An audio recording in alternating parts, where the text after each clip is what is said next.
We operate in a number of sectors to do with the road transport industry.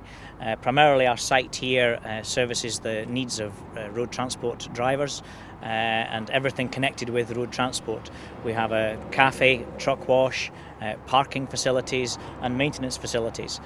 We also operate our own vehicles, running mainly refrigerated goods onto the continent. Eardley International started with myself, one-man band, back in 1997. Primarily transporting livestock around the UK at that time. Obviously it has developed since then into the company that we now have. How many trucks can you actually house at the site? We have parking facilities for around 120 vehicles altogether, and the truck wash itself, it can handle up to 250 trucks a week go through the wash, so it's a very busy site. The site itself will be approximately 10 acres altogether. We've only developed so far about 7 acres of that, so we've a little bit room left for further expansion. We just this February opened another part of our yard. We created an extra 2 acres of parking spaces, so that accounts for 70 additional lorry parking spaces, which has trebled the capacity of trucks that we can hold on the site. And how has the CX project helped with that development? The site used to have 2 very large electricity pylons crossing it, and the CX project provided us with some expertise and some funding to help us move those electricity wires to underground. The project also was invaluable in providing an outside perspective for our business. Sometimes you get completely caught up in the minutiae of day-to-day activities, and the CX project, they came in and allowed us to take a wider overview of our business and actually support us and give us the verification that we're doing the right thing. We were referred by Scottish Enterprise to the CX project. We were looking for funding, but we were also looking for some expertise to help us develop the site. And what do you enjoy about being in this particular business? I think it's knowing that we're doing a good job. We are very responsive to the needs of professional drivers. We provide them with good facilities, we provide them with nice clean showers, we give them a good meal, and we see the same faces coming in, day out, and that proves to us that we are doing a good job, and that's very rewarding. Well, we can see from the lorries coming here of different kinds that you're obviously busy, so we can see them coming in and out of the yard. We hope that we'll get busier. What are the good things about being here in this particular location in Dumfries and Galloway? It's a lovely place to live. We enjoy being in Dumfries and Galloway. It's also been a really good place for us to recruit staff. We've been very lucky in the staff that we have. They're very keen and conscientious, and I think that Dumfries and Galloway has a great pool. It's also the location. We're right on the motorway junction, Junction 19, Ecclefechan, and it's provided us with a really fantastic place to run the business from. So Mari, what are your plans for the future for the site? Expand more. The project that we've just finished has been really successful. We're being approached by more companies to park more vehicles on site, and so really we need now to look to further expansion. We also want to explore introducing some renewable energy onto the site. We are a very energy intensive company, and so we want to try and offset some of that electricity consumption by creating our own. We already recycle our own water, so we are environmentally aware, and we want to boost our environmental credentials in other areas as well. So have you any advice for other businesses looking to expand in this area? Yes, I think ask for help. Having that outside perspective is really invaluable.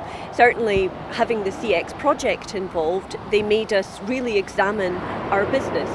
We had to write a business plan, which we had never done before, and it was a great exercise from us to actually look to see the strengths of the businesses and to see where the business could move forward. And that business plan has actually helped us in other areas as well. For example, when we were going to the bank to look for funding for this project, we had a professional business plan, and that really helped our case.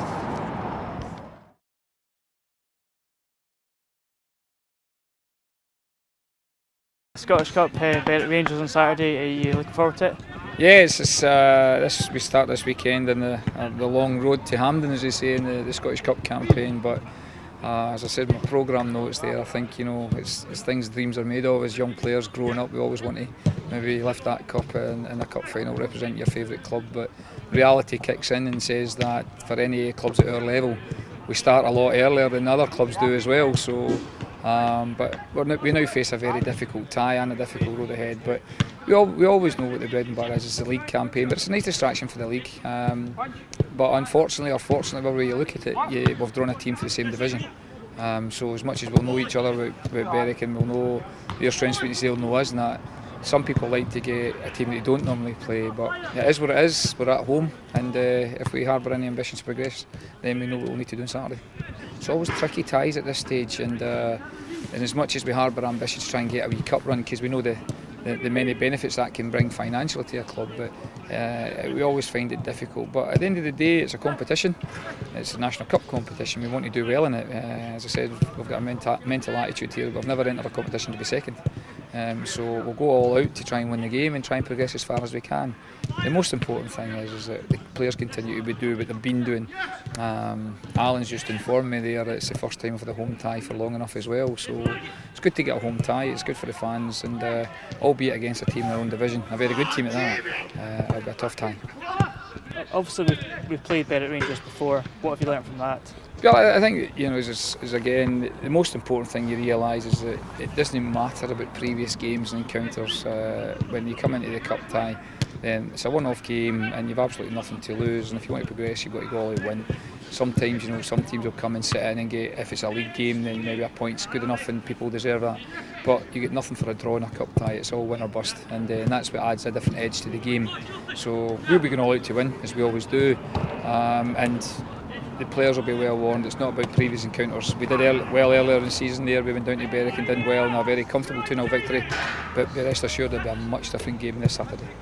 It's the border derby, so you're expecting quite a lot of fans to turn up?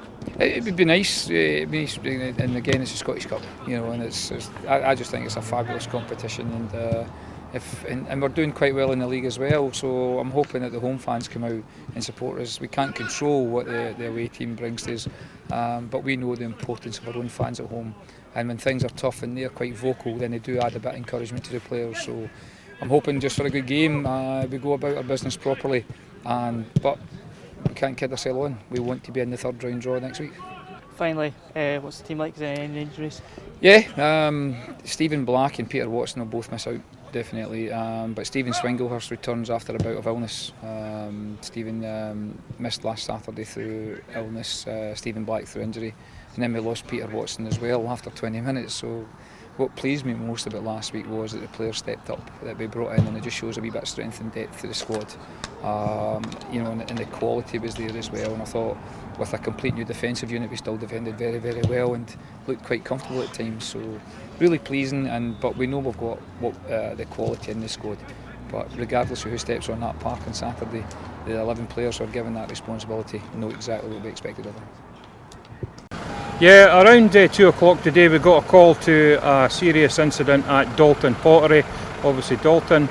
On arrival of the crews, they were confronted with a particularly serious fire that was well established at the time, and to hamper that we had the presence of acetylene cylinders which are particularly volatile in fire, and we had difficulty in accessing a suitable water supply.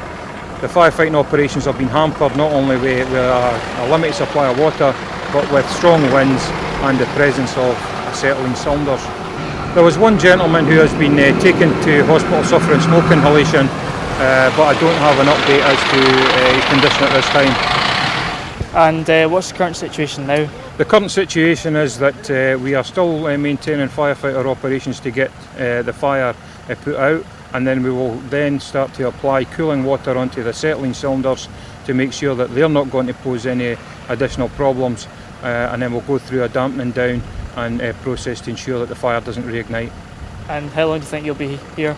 We'll be here for quite a bit of time. It's very difficult to put an exact time on it based on the fact of the water supplies we're using, the difficulty in gaining access to the building, and what is quite a large building, putting the fire out and cooling these acetylene cylinders. So we'll be here for a bit of time yet.